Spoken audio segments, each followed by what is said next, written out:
Biltech taken care ചെയ്യുന്നത് designing മുതൽ ഒരു പ്രൊജക്റ്റിൻ്റെ എല്ലാ മേഖലകളിലും ഓൺ എൻജിനീയേഴ്സും സ്റ്റാഫും എല്ലാം വെച്ചതിന് ശേഷം ഒരു ടേൺകി ബേസിസിൽ നമ്മൾ റെസിഡൻഷ്യൽ ആൻഡ് കൊമേഴ്ഷ്യൽ പ്രൊജക്റ്റുകൾ ഹാൻഡ് ഓവർ ചെയ്യുകയാണ് ബിൽടെക് ചെയ്യുന്നത്.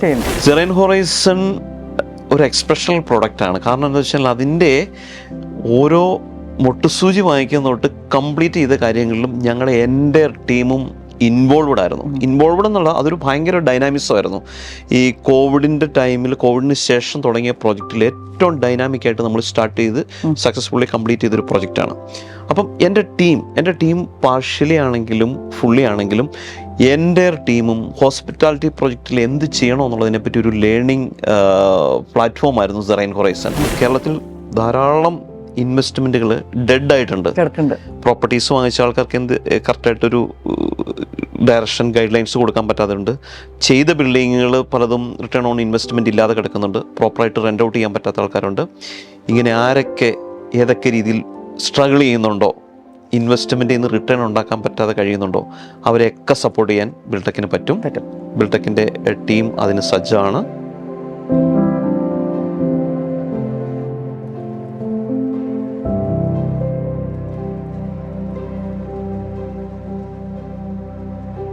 ഹായ് ബിനോയ്. ഹായ് നിമി. നമ്മൾ കുറേ നാളായിട്ടുള്ള പരിചയമുണ്ട്. ഇപ്പോൾ നമ്മൾ പല പ്രോജക്ട്സും നിങ്ങളുടെ കണ്ടിട്ടുണ്ട്. ശരിക്കും പറഞ്ഞാൽ നമ്മളൊരു വ്ളോഗ് ചെയ്യണം എന്നുള്ളൊരു ഡിസിഷനിലേക്ക് എത്തിയത് നിങ്ങളിപ്പോൾ റീസെൻ്റ്ലി കംപ്ലീറ്റ് ചെയ്ത നമ്മുടെ തേക്കടിയിലുള്ള സെറീൻ ഹൊറൈസൺ എന്ന് പറഞ്ഞ പ്രോജക്റ്റിൽ നമ്മൾ പോയി സ്റ്റേ ചെയ്തതിന് ശേഷമാണ്. ആ ഒരു ക്വാളിറ്റിയൊക്കെ അനലൈസ് ചെയ്തതിന് ശേഷമാണ് എനിക്ക് തോന്നിയത് നമ്മുടെ തന്നെ ചിലപ്പോൾ ഇൻവെസ്റ്റേഴ്സിൽ പല ആൾക്കാർക്കും നിങ്ങളുടെ ഈ ഒരു സർവീസ് ഭയങ്കര യൂസ്ഫുൾ ആയിരിക്കും എന്നുള്ളത്. അപ്പോൾ നമുക്ക് സെറീൻ ഹൊറൈസണിലേക്ക് പോവാം. അതിന് മുമ്പ് എന്താണ് ശരിക്കും ബിൽടെക് എന്ന് പറഞ്ഞ കമ്പനി, അതിനെക്കുറിച്ച് ഒന്ന് എക്സ്പ്ലെയിൻ ചെയ്യാമോ? 2013 ഞങ്ങൾ കൺസ്ട്രക്ഷൻ ഇൻഡസ്ട്രിയിലേക്ക് സ്റ്റാർട്ട് ചെയ്തു ബിൽടെക് എന്ന് പറഞ്ഞാൽ BT integrated solutions private limited ആണ്.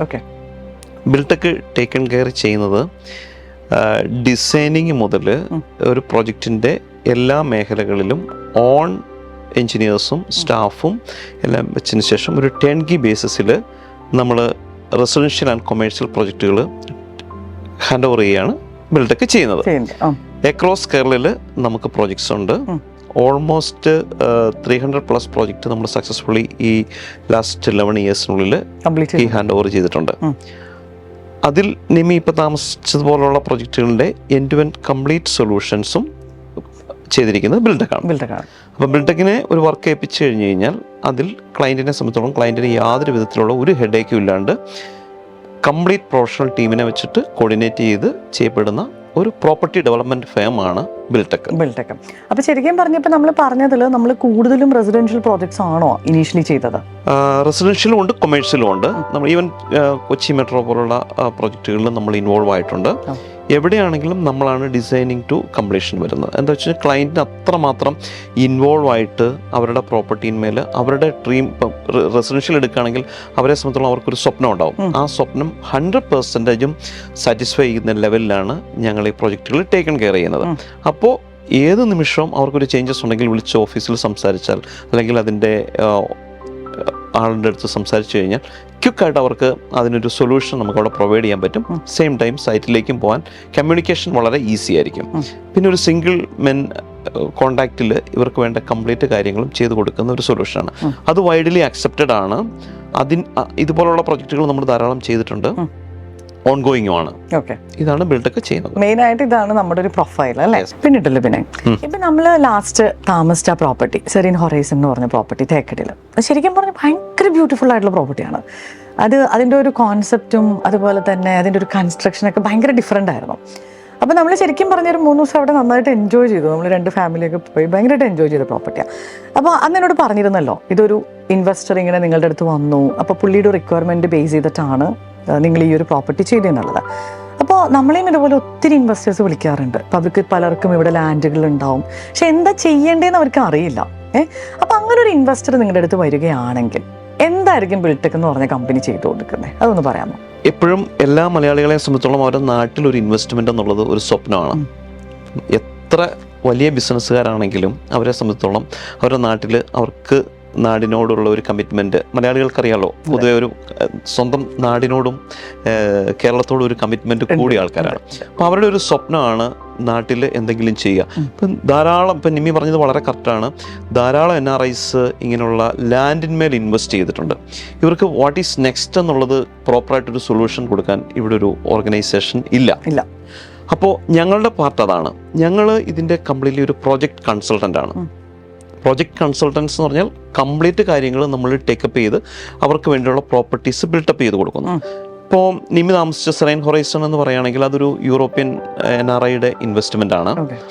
ആള് ഒരു 2022 ലാസ്റ്റിൽ കോവിഡിൻ്റെ ഒക്കെ ടൈമിൽ ഞങ്ങളെ കോണ്ടാക്ട് ചെയ്യുകയുണ്ടായി. കോണ്ടാക്ട് ചെയ്തതിന് ശേഷം പറഞ്ഞത്, എനിക്കൊരു ഇൻ്റർനാഷണൽ ലെവലിലുള്ള ഒരു 5 സ്റ്റാർ റിസോർട്ട്സ് എനിക്ക് തേക്കടിയിൽ കൺസ്ട്രക്ട് ചെയ്യണം, അതിനാണ് ഞാൻ നിങ്ങളെ സമീപിക്കുന്നത്. അപ്പം നമുക്കറിയില്ല, കറക്റ്റ് ക്ലയൻറ്റുമായിട്ട് നേരിട്ട് മീറ്റ് ചെയ്തിട്ടില്ല, ഫോണിലുള്ള കോൺവെർസേഷൻ മാത്രമേ ഉള്ളൂ. 2-3 ഡിസൈൻസ് വരച്ചു. അപ്പോൾ പുള്ളി പറഞ്ഞു, എനിക്ക് കുറച്ചും കൂടെ പ്രീമിയം ആകണം, കുറച്ചും കൂടി ഇത് വേണം. അപ്പം ഞങ്ങൾ അതിൻ്റെ കംപ്ലീറ്റ് ഫ്രീഡം ഞങ്ങൾക്ക് തന്നുകൊണ്ട് ഞങ്ങൾ ആ തേക്കടിയുടെ സെറനിറ്റി കംപ്ലീറ്റ്ലി ആ പ്രോജക്റ്റിലേക്ക് കൊണ്ടുവന്നു. എന്നിട്ട് ഞങ്ങൾ പ്ലാൻ വരച്ചു. വിതിൻ 1.5 months ഞങ്ങൾ കംപ്ലീറ്റ്ലി വർക്ക് ചെയ്തതിന് ശേഷം ഞങ്ങളൊരു പ്ലാൻ സബ്മിറ്റ് ചെയ്തു. ക്ലയൻറ്റ് വന്നു, ഓക്കെ പറഞ്ഞു. ക്ലയൻറ്റ് ഈ കൺസ്ട്രക്ഷൻ തുടങ്ങി തീരുന്നതിനുള്ളിൽ ഒരു 5 പ്രാവശ്യം സൈറ്റ് വിസിറ്റ് ചെയ്തിട്ടുണ്ട്. 5 പ്രാവശ്യം വരുമ്പോഴും വലിയ വലിയ ചേഞ്ചസ് ആണ് അവിടെ കണ്ടുകൊണ്ടിരുന്നത്. അപ്പോൾ അറിയാമല്ലോ, ചില അമ്യൂണിറ്റീസ് ഒക്കെ കണ്ടു കഴിഞ്ഞാൽ അറിയാം, നിങ്ങൾ ഇൻ്റർനാഷണലി യൂറോപ്പിൽ പോയി കഴിഞ്ഞാൽ കിട്ടുന്ന അതേ ഫെസിലിറ്റീസാണ് നമ്മൾ തേക്കടിയിൽ കൊടുത്തിരിക്കുന്നത്. അതിൻ്റെ കാര്യം എന്താ വെച്ച് കഴിഞ്ഞാൽ, മലയാളികളും പുറത്തുള്ള ആൾക്കാരും ഇഷ്ടംപോലെ ട്രാവൽ ചെയ്യുന്നതാണ്. കേരളത്തിൽ ഒരു റിസോർട്ടിൻ്റെ കൺസെപ്റ്റ് എന്താ വെച്ച് കഴിഞ്ഞാൽ, ഒരു 4 വാളിനുള്ളിൽ ഒരു കട്ടിലും ഇട്ട് കഴിഞ്ഞാൽ ഒരു സ്റ്റേ ആയി, അല്ലെങ്കിൽ ആൾക്കാർ വന്ന് താമസിക്കും എന്നുള്ളൊരു കോൺസെപ്റ്റ് ഉണ്ടായിരുന്നു. പക്ഷെ അതൊക്കെ മാറിയെന്ന്. കാരണം ആൾക്കാർക്കൊക്കെ ഇൻ്റർനാഷണൽ ഫെസിലിറ്റീസ് ആണ് വേണ്ടത്. എന്നാൽ മാത്രമേ അവർ ഇങ്ങോട്ട് വരുള്ളൂ. ഇപ്പം നിമ്മി പോയി കഴിഞ്ഞാൽ എനിക്കറിയാം, ഞാൻ അന്ന് ബുക്കിങ്ങിന് തന്നെ വളരെ ബുദ്ധിമുട്ടായിരുന്നു. ഈവൻ സോഫ്റ്റ് ലോഞ്ച് കഴിഞ്ഞിട്ടില്ല. സെലിബ്രിറ്റീസും ഇന്റർനാഷണൽ ബിസിനസ് ഓണേഴ്സും ഒക്കെയാണ് ഇപ്പം അത് യൂസ് ചെയ്യുന്നത്. ഇപ്പോഴും ഫുള്ളാണ്, സ്റ്റിൽ ഫുള്ളാണ്. അപ്പോൾ സോഫ്റ്റ് ലോഞ്ച് കഴിഞ്ഞിട്ടില്ല. അപ്പോൾ ക്ലയൻറ്റ് ഈ റിക്വയർമെൻറ്റ് പറഞ്ഞപ്പം ഇത് കംപ്ലീറ്റ്ലി ഞങ്ങൾ ടേക്കൺ കെയർ ചെയ്ത് ഞങ്ങൾ ഈ ഒരു പ്രോജക്റ്റ് ഓൾമോസ്റ്റ് 40 വെൽ ഫർണിഷ്ഡ് റൂംസും ഇറ്റാലിയൻ മൾട്ടി ക്യൂസിൻ റെസ്റ്റോറൻറ്റ് കണ്ടായിരുന്നല്ലോ, ഓപ്പൺ ടു സ്കൈ ആണ്. ആൻഡ് ദ ലോങ്ങസ്റ്റ് ബ്രിഡ്ജ്, ഏറ്റവും വലിയ ബ്രിഡ്ജുള്ള ഒരു പ്രോപ്പർട്ടിയാണ് തേക്കടിയിൽ. And the swimming pool itself a bigger like an Olympic പൂളിനെ പോലെ തന്നെ വലിപ്പമുള്ള പൂളാണ്. എത്ര ഗസ്റ്റുകൾ വന്നാലും എത്ര ആൾക്കാർക്ക് വേണമെങ്കിലും സ്വിം ചെയ്യാൻ പറ്റുന്ന രീതിയിലുള്ള ഒന്നിലും റെസ്ട്രിക്ഷൻ ഇല്ല. കൂടാണ്ട് പ്രകൃതിയായിട്ട് വളരെ കണക്ട് ചെയ്ത് നിൽക്കുന്നതാണ്. അപ്പോൾ അതിൻ്റെ ഒരു വ്യൂ ഒക്കെ നോക്കി കഴിഞ്ഞാൽ അറിയാം, കംപ്ലീറ്റ്ലി ഒരു വാലിയിലാണ് ഇരിക്കുന്നത്. വാലിയിൽ ഒരു 10 സ്റ്റോറിഡ് ബിൽഡിംഗ് ആണെന്ന് പറഞ്ഞു കഴിഞ്ഞാൽ ഫ്രണ്ടിൽ കൂടെ പോകുന്ന ആൾക്കാർക്ക് അത് അക്സെപ്റ്റബിൾ അല്ല. ദെൻ 16 ബ്യൂട്ടിഫുൾ കോട്ടേജസും ആണ്. ഇങ്ങനെയാണ് ആ പ്രൊജക്റ്റ് നമ്മൾ കംപ്ലീറ്റ് ചെയ്തത്. ഇത് ഇൻ എ വേ നമ്മൾ ടൂറിസം ഇൻഡസ്ട്രിയിലോട്ട് നമ്മുടെ ഒരു ചുവടുവെപ്പായിരുന്നു ആ പ്രൊജക്റ്റ്. അതിനുശേഷം നമ്മളൊരു ഓൾമോസ്റ്റ് ഒരു 6ഓളം പ്രൊജക്റ്റ് ഇപ്പം ഓൺഗോയിങ് ആണ്. ഇൻ ഷോർട്ട്, ഒരു 250+ crore ഇൻവെസ്റ്റ്മെൻ്റ് ആണ് നമ്മൾ ലാസ്റ്റ് 2 yearsനുള്ളിൽ ഹോസ്പിറ്റാലിറ്റി ഇൻഡസ്ട്രിയിലേക്ക് കേരളത്തിൽ മൂന്നാർ, തേക്കടി, ആലപ്പി, കോവളം ഇങ്ങനെയുള്ള സ്ഥലങ്ങളിൽ നമ്മൾ ഇൻവെസ്റ്റ് ചെയ്യിപ്പിച്ചത്. ബിൽടെക് ത്രൂ വന്നത്. അപ്പം അത് ഞങ്ങളെ സംബന്ധിച്ചിടത്തോളം ഞങ്ങളുടെ ക്ലയൻറ്റും അവർക്കൊപ്പം ഞങ്ങളും ഹാപ്പിയാണ്. ദെൻ ഇൻവെസ്റ്റ്മെൻറ്റിൻ്റെ റിട്ടേൺ ആണ് ഇവരൊക്കെ എപ്പോഴും നോക്കുന്നത്. ഞാൻ പറഞ്ഞല്ലോ, ബിൽടെക് എന്ന് പറഞ്ഞാൽ കംപ്ലീറ്റ്ലി ഒരു പ്രോജക്റ്റ് സൊല്യൂഷൻ കമ്പനിയാണ്. അപ്പോൾ ഞങ്ങൾ ഇതിൻ്റെ ഫീസിബിലിറ്റി, ഇപ്പോൾ ഏതൊരു വേക്കൻ ലാൻഡ് ആണെങ്കിലും ആ ലാൻഡിൽ ചെയ്യാൻ പറ്റുന്ന ഒരു പ്രോജക്റ്റിൻ്റെ ഫീസിബിലിറ്റി കംപ്ലീറ്റ്ലി സ്റ്റഡി ചെയ്ത് അത് കറക്റ്റായിട്ട് ആപ്ലിക്കബിൾ ആകുന്ന രീതിയിലാണ് ഇപ്പോഴും ഞങ്ങളൊരു പ്രോജക്റ്റ് സബ്മിറ്റ് ചെയ്യുന്നത്. അപ്പോൾ ഇൻവെസ്റ്ററെ സംബന്ധിച്ചോളം ROI അഷ്വേർഡ് ആണ്, ദെൻ പ്രോഫിറ്റബിൾ ആയിരിക്കും. ആൻഡ് ദ ഓണർഷിപ്പ് എന്ന് പറഞ്ഞാൽ 100% ക്ലയൻറ്റിനായിരിക്കും. അത് മാത്രമല്ല, ഓൾ ഓവർ ഒരു ഇൻവെസ്റ്ററെ സംബന്ധിച്ചോളം അയാളുടെ പേഴ്സണാലിറ്റിയിൽ തന്നെ ഭയങ്കരമായ വ്യത്യാസം വരും. ഇപ്പം ഞാൻ പറഞ്ഞ ഈ ഒരു യൂറോപ്പിൽ നിന്ന് വന്ന് 2 years ബാക്ക് വന്ന ആ ഒരു call, now he's on more than 5 resorts in Kerala. പെട്ടെന്ന് തന്നെ ആളൊരു കംപ്ലീറ്റ്ലി ആ ഒരു ഇൻഡസ്ട്രി തന്നെ മാറിപ്പോയി. ആൾ നല്ല രീതിയിൽ ഇൻവെസ്റ്റ് ചെയ്യുന്നുണ്ട്, നല്ല റിട്ടേണും കിട്ടുന്നുണ്ട്. അപ്പം അതാണ് ഞങ്ങൾക്ക് എല്ലാവർക്കും അഷ്വർ ചെയ്യാൻ പറ്റുന്നത്. എവിടെയൊക്കെ വേക്കൻ്റ് ആയിട്ട് ലാൻഡ് ഉണ്ടോ, കൊമേഴ്ഷ്യൽ ലാൻഡാണോ, അതിനെ ബിൽടെക് ത്രൂ നമുക്ക് കൺവേർട്ട് ചെയ്യാൻ പറ്റും. ഫുൾ കാര്യങ്ങൾ നിങ്ങൾ ചെയ്ത് റെഡിയാക്കി കൊടുക്കും ക്ലയന്റിന്. അത് ഇപ്പം നമ്മളുടെ അടുത്ത് വിളിക്കുന്ന പല ഇൻവെസ്റ്റേഴ്സിൻ്റെ ടെൻഷൻ എന്താണെന്ന് വെച്ച് കഴിഞ്ഞാൽ, നമ്മളൊരാളെ ഏൽപ്പിച്ച് കഴിഞ്ഞാൽ അയാൾ പിന്നെ സബ് കൊടുത്ത് അപ്പം മൊത്തം ടെൻഷനാണ്. പറഞ്ഞ സമയത്ത് കാര്യങ്ങൾ നടക്കില്ല.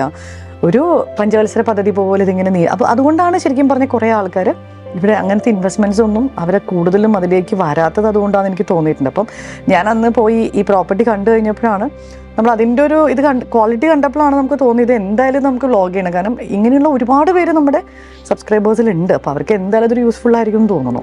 നമ്മൾ ആ പ്രൊജക്റ്റിൻ്റെ കാര്യം ഇപ്പം സെറൈൻ ഹൊറൈസൻ്റെ കാര്യം പറഞ്ഞു, നമ്മൾ വളരെ ഫാസ്റ്റ് ആയിട്ടായിരിക്കും എല്ലാ പ്രൊജക്റ്റും എക്സിക്യൂട്ട് ചെയ്യുന്നത്.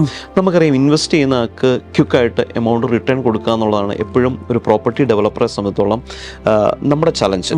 ഞങ്ങളിപ്പോൾ ആ പ്രൊജക്റ്റ് തുടങ്ങിയിട്ട് 1.5 years നമ്മൾ കംപ്ലീറ്റ് ആക്കി. ഫ്രം ദ പഞ്ചായത്തിൻ്റെ അപ്രൂവൽ മുതൽ KSEBിയുടെ പെർമിറ്റ് വരെ ത്രൂ ആയി, എവറിത്തിങ് ത്രൂ ആയി. നമ്മളൊരു ഡേറ്റിന് വേണ്ടിയിട്ടാണ് നമ്മൾ ശരിക്കും സോഫ്റ്റ് ലോഞ്ചിങ്ങിന് വേണ്ടി വെയിറ്റ് ചെയ്യുന്നത്. ബാക്കി എല്ലാ കാര്യങ്ങളും ബിൽടെക്കിൻ്റെ ടീമാണ് ടേക്കൺ കെയർ ചെയ്തത്. നമ്മളെ സംബന്ധിച്ചോളം 60-ലധികം എഞ്ചിനീയേഴ്സ് ഇതിനകത്ത് പ്രൊജക്റ്റിൽ ഇൻവോൾവ്ഡ് ആണ്. ആൻഡ് ഇത് സ്പീഡപ്പ് ആക്കാൻ നമുക്ക് ടെക്നോളജി എനേബിൾഡ് ആയിട്ടുള്ള ഒരു ഫേമാണ് നമ്മുടേത്. ആൻഡ് ദ സ്കിൽഡ് ലേബേഴ്സ്, നമുക്കൊരു 600-ലധികം ലേബേഴ്സ്, നമുക്ക് ലേബർ ഫോഴ്സ് ഉണ്ട്. ഇവരെ ട്രെയിൻ ചെയ്ത് ഇത് എന്തിനാണ് ഇത് ചെയ്യുന്നത് എന്നുള്ളതിനെ പറ്റി, പ്രൊജക്റ്റ് എന്താണെന്നുള്ളതും കറക്റ്റായിട്ട് ട്രെയിൻ ചെയ്തിട്ടാണ് നമ്മളിതിലേക്ക് വരുന്നത്. അപ്പോൾ നമ്മളെ സംബന്ധിച്ചിടത്തോളം നമുക്ക് റിസൾട്ട് ഓറിയൻറ്റഡ് ആയിട്ടുള്ള വർക്കായിരിക്കും സൈറ്റുകളിൽ നിന്ന് കിട്ടുന്നത്. ഇത് നിമി പറഞ്ഞ വളരെ കറക്റ്റാണ്. നമുക്കറിയാം പല സ്ഥലങ്ങളിൽ കേരളത്തിലാണ് ഏറ്റവും കൂടുതൽ 5 star ആൻഡ് 4 star ഹോട്ടൽസ് ഉള്ളത് ഇന്ത്യയുടെ കംപ്ലീറ്റ് ഹോട്ടൽസിൻ്റെ എടുക്കുകയാണെങ്കിൽ. പക്ഷേ നമുക്കറിയാം പല ഹോട്ടലുകളും 50-60 റൂമായിട്ട് ഈവൻ ബ്രേക്ക് ഈവൻ ആവാതെ വിൽക്കാനായിട്ട് ഇഷ്ടംപോലെ പ്രോപ്പർട്ടീസ് ഇന്ന് കിടപ്പുണ്ട്. അതുകൊണ്ട് വേറൊരാളെ സംബന്ധിച്ചോളം ഇൻവെസ്റ്റ്മെൻ്റ് എന്ന് പറയുന്നത് എപ്പോഴും ഒരു ചലഞ്ചായിട്ട് തന്നെ ആയിരിക്കും ഇരിക്കുന്നത്. നിമി പറഞ്ഞതുപോലെ ഞങ്ങളെടുത്ത് വന്നു കഴിഞ്ഞാൽ ഞങ്ങൾ ആ ക്ലയൻറ്റിന് കൊടുക്കുന്ന അഷുറൻസ് എന്ന് പറഞ്ഞു കഴിഞ്ഞാൽ ഞങ്ങളുടെ ടീമിൻ്റെയും ബാക്കപ്പ്, ഞങ്ങൾ പ്രീവിയസ്ലി ചെയ്തിരിക്കുന്ന ഞങ്ങളുടെ പ്രൊജക്റ്റിൻ്റെ പ്ലാൻസ്, അതിനകത്തിരിക്കുന്ന സക്സസ് സ്റ്റോറീസ്, ഇത് മാത്രമാണ് ഞങ്ങൾക്ക് അഷുർ ചെയ്യാൻ പറ്റുന്ന കാര്യം. തീർച്ചയായും നിമ്മിയുടെ ഏത് ക്ലയൻറ്റിനെ വേണമെങ്കിലും റെക്കമെൻഡ് ചെയ്യാം. ബിനോയ് നമ്മളോട് പറഞ്ഞത്, ഇപ്പം ഒരു ഇൻവെസ്റ്റർ, അയാൾക്കൊരു വേക്കൻറ്റ് ലാൻഡ് ഉണ്ട്, അപ്പോൾ അവരുടെ മനസ്സിലൊരു പ്രോജക്റ്റ് ഉണ്ടാവും. ആ പ്രോജക്റ്റ് കംപ്ലീറ്റ് ചെയ്യാനായിട്ട് നിങ്ങൾ ഹെൽപ്പ് ചെയ്യുന്നുണ്ട്. അതുപോലെ എൻ്റെ ഒരു ക്യൂരിയോസിറ്റി കൊണ്ട് ഞാൻ ചോദിക്കുകയാണ്, ഇപ്പോൾ പലരും ഇതുപോലെ ഇൻവെസ്റ്റ്മെൻറ്റ് ചെയ്തിട്ട് പെട്ടുകിടക്കുന്ന ആൾക്കാരുണ്ടാവും. ചിലപ്പോൾ റിസോർട്ട്സ് ഉണ്ടാവും, വേറെ എന്തെങ്കിലും കൊമേഴ്ഷ്യൽ ബിൽഡിങ്സ് ഉണ്ടാവും. അവർ ഉദ്ദേശിച്ച ROI ചിലപ്പോൾ അതിൽ നിന്ന് അവർക്ക് കിട്ടുന്നുണ്ടാവില്ല. അപ്പോൾ അങ്ങനെ ഒരാളെ നിങ്ങളെ സമീപിക്കുകയാണെങ്കിൽ നിങ്ങൾ അങ്ങനെയുള്ള ആൾക്കാരെ ഹെൽപ്പ് ചെയ്യാനായിട്ട് പറ്റുമോ? നിമിയോട് ഞാൻ പറഞ്ഞതുപോലെ തന്നെ ഞങ്ങളെ സംബന്ധിച്ചിടത്തോളം കംപ്ലീറ്റ്ലി ഒരു പ്രൊജക്ട് സൊല്യൂഷനാണ്.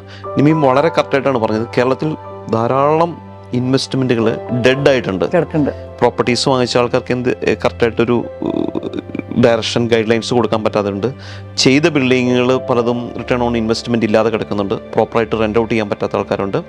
ഇങ്ങനെ ആരൊക്കെ ഏതൊക്കെ രീതിയിൽ സ്ട്രഗിൾ ചെയ്യുന്നുണ്ടോ, ഇൻവെസ്റ്റ്മെൻറ്റിൽ നിന്ന് റിട്ടേൺ ഉണ്ടാക്കാൻ പറ്റാതെ കഴിയുന്നുണ്ടോ, അവരെയൊക്കെ സപ്പോർട്ട് ചെയ്യാൻ ബിൽടെക്കിന് പറ്റും. ബിൽടെക്കിൻ്റെ ടീം അതിന് സജ്ജമാണ്.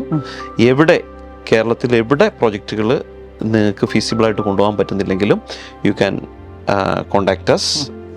ഡെഫിനറ്റ്ലി നിമ്മിയുടെ ക്ലയൻസിന് തീർച്ചയായും നമ്മൾ പ്രോപ്പർ അഡ്വൈസ് ചെയ്ത് അതിനെ സക്സസ്ഫുള്ളി റൺ ചെയ്ത രീതിയിലേക്ക് ഞങ്ങൾക്ക് മാറ്റാൻ പറ്റും. ഓക്കെ. ഇനിയിപ്പോൾ എന്ന് പറഞ്ഞു കഴിഞ്ഞാൽ നമുക്ക് അറിയേണ്ടത്, ഇപ്പോൾ ഞാൻ സെറിൻ ഹൊറൈസൺ പോയി, നിങ്ങളത് വളരെ സക്സസ്ഫുള്ളി 1.5 വർഷം കൊണ്ട് കംപ്ലീറ്റ് ചെയ്തു. അവരും ഭയങ്കര ഹാപ്പിയാണ് കേട്ടോ. ഇപ്പോൾ നമ്മൾ അവിടെ ഉള്ള പലരെയും കണ്ടപ്പോഴും സംസാരിച്ചപ്പോഴും they all are very happy. അപ്പോൾ ഇനി എന്തൊക്കെയാണ് നമ്മുടെ ഒരു ഫ്യൂച്ചർ പ്ലാൻസ് വരുന്നത്? സെറിൻ ഹൊറൈസൺ ഒരു എക്സ്പ്രഷണൽ പ്രോഡക്റ്റാണ്. കാരണം എന്താ വെച്ചാൽ അതിൻ്റെ ഓരോ മൊട്ടുസൂചി വാങ്ങിക്കുന്ന തൊട്ട് കംപ്ലീറ്റ് ചെയ്ത കാര്യങ്ങളിലും ഞങ്ങളുടെ എൻ്റെ ടീമും ഇൻവോൾവ്ഡ് ആയിരുന്നു. ഇൻവോൾവ്ഡ് എന്നുള്ള അതൊരു ഭയങ്കര ഡൈനാമിക്സമായിരുന്നു. ഈ കോവിഡിന് ശേഷം തുടങ്ങിയ പ്രോജക്റ്റിൽ ഏറ്റവും ഡൈനാമിക്കായിട്ട് നമ്മൾ സ്റ്റാർട്ട് ചെയ്ത് സക്സസ്ഫുള്ളി കംപ്ലീറ്റ് ചെയ്തൊരു പ്രൊജക്റ്റാണ്. അപ്പം എൻ്റെ ടീം പാർഷ്യലി ആണെങ്കിലും ഫുള്ളി ആണെങ്കിലും എൻ്റെ ടീമും ഹോസ്പിറ്റാലിറ്റി പ്രൊജക്റ്റിൽ എന്ത് ചെയ്യണോ എന്നുള്ളതിനെപ്പറ്റി ഒരു ലേണിംഗ് പ്ലാറ്റ്ഫോമായിരുന്നു സെറൈൻ ഹൊറൈസൺ. അതിനുശേഷം ഞങ്ങൾക്ക് കുറേ പ്രൊജക്റ്റുകൾ 6ഓളം പ്രൊജക്റ്റ് നടക്കുന്നുണ്ടെങ്കിൽ അപ്പോഴാണ് എനിക്കിതിൻ്റെ ഈ ഒരു ലേണിങ്ങിൻ്റെ അഡ്വാൻറ്റേജ് മനസ്സിലായി തുടങ്ങിയത്. അപ്പം ഞങ്ങൾ കംപ്ലീറ്റ്ലി ഒരു ടീം ഇപ്പോൾ ഒരു തീരുമാനം എടുത്തു. നെക്സ്റ്റ് 5 years ഒരു ടാർഗറ്റ് നമ്മൾ ചെയ്തിട്ടുണ്ട്. ഈ ടാർഗറ്റിനുള്ളിൽ ഒരു 700 crores ഇൻവെസ്റ്റ്മെൻറ്റ്, ഒരു 10 projects ഞങ്ങൾ പ്രോപ്പർട്ടീസ് എല്ലാം ഐഡൻറ്റിഫൈ ചെയ്തു. കേരളയിലുള്ള ഡിഫറെൻറ്റ് ടൂറിസ്റ്റ് ലൊക്കേഷൻസിൽ. ഇപ്പോൾ നമുക്കറിയാലോ, നമ്മുടെ പ്രൈം മിനിസ്റ്റർ ആണെങ്കിലും ഇപ്പോൾ നമ്മൾക്ക് ഒരു സെൻട്രൽ മിനിസ്റ്ററിനെ ടൂറിസത്തിൽ കിട്ടിയിട്ടുണ്ട്. കേരളം എന്ന് പറഞ്ഞാൽ ടൂറിസത്തിൻ്റെ നാടാണ്. ഇപ്പോൾ ടൂറിസത്തിനെ എങ്ങനെ ഏറ്റവും അറ്റ്മോസ്ഫിയറിൽ ഏറ്റവും നല്ല രീതിയിൽ കൊണ്ടുപോകാൻ പറ്റും എന്നുള്ളതിനെപ്പറ്റി ഞാനും എൻ്റെ ടീമും പഠിച്ചു. ഞങ്ങൾ ഒരു 10 പുതിയ പ്രോജക്റ്റുകൾ നെക്സ്റ്റ് 5 yearsനുള്ളിൽ കംപ്ലീറ്റ് ചെയ്യാൻ പറ്റുന്ന രീതിയിൽ സ്റ്റാർട്ട് ചെയ്യുകയാണ്. പ്രോപ്പർട്ടീസ് എല്ലാം ഐഡൻറ്റിഫൈ ചെയ്തു. അതിൻ്റെ സ്ട്രാറ്റജീസും പ്ലാനിങ്ങും കാര്യങ്ങളും എല്ലാം കംപ്ലീറ്റഡ് ആണ്. ഇതാണ് ഞങ്ങളുടെ നെക്സ്റ്റ് ഫ്യൂച്ചർ പ്രോജക്ട്സ് എന്ന് പറഞ്ഞു കഴിഞ്ഞാൽ. 5 yearsനുള്ളിൽ ഒരു 700 crores വരും. ഇപ്പൊ നമുക്ക് ഇനി സെറീൻ ഹൊറൈസൺ പോലെ അടുത്ത പ്രോജക്റ്റ് വരുമ്പോൾ പോയി താമസിച്ച് വ്ളോഗൊക്കെ ചെയ്യാൻ പറ്റുമായിരിക്കും അല്ലേ? തീർച്ചയായും. അല്ല, അതിനു മുമ്പ് തന്നെ നമുക്കിപ്പോൾ 6ഓളം പ്രൊജക്ടുകൾ ഇപ്പൊ നടക്കുന്നുണ്ട്. അത് ഏതൊക്കെ ലൊക്കേഷനിലാണ്? അത് മൂന്നാറുണ്ട്, തേക്കടി ഉണ്ട്. തേക്കടിയിൽ വേറെ പ്രൊജക്ട് നടക്കുന്നുണ്ട്. ആലപ്പിയുണ്ട്, കോവളമുണ്ട്, വയനാടുണ്ട്, വാഗമൺ ഉണ്ട്. അത് ശരി, ഇത്രയും പ്രോജക്ട്സ് ഇപ്പൊ റണ്ണിംഗ് ആണ്.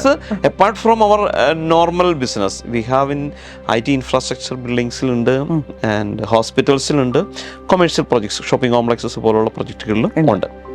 എല്ലാത്തിലും നമുക്ക് ചെയ്യാൻ പറ്റും. യെസ്, ഇതിനകത്ത് കൊമേഴ്ഷ്യൽ എല്ലാം 99% NRIസിന്റെ ഇൻവെസ്റ്റ്മെന്റ് ആണ് ഞങ്ങൾ ടേക്കൺ കെയർ ചെയ്യുന്നത്.